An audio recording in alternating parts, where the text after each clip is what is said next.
The rumors began in whispers.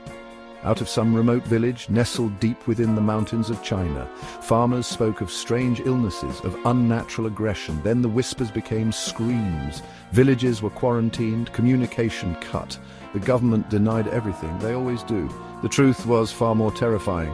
A new plague, one that reanimated the dead. These weren't the shambling corpses of myth. They were fast, they were strong, and they were hungry, driven by a single primal urge to feed.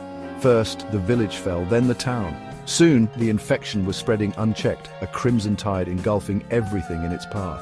The Great Wall, once a symbol of impenetrable strength, now stood as a crumbling monument to human folly. It would not hold, nothing could.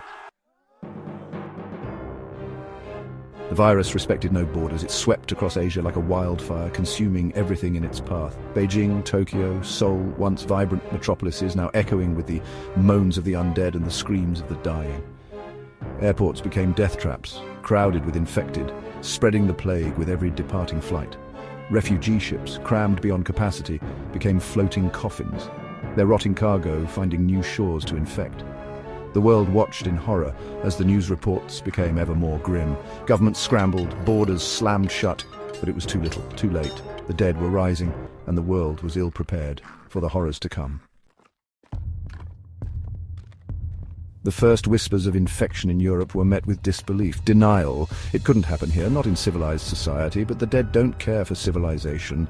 They care only for flesh.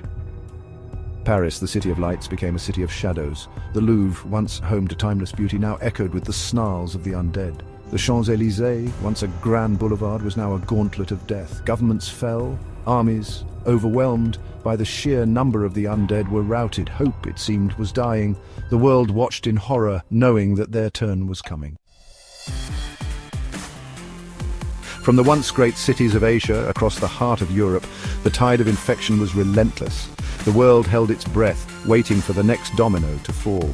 Refugees, fleeing the carnage, carried the virus with them, spreading the infection faster than any army could hope to contain it.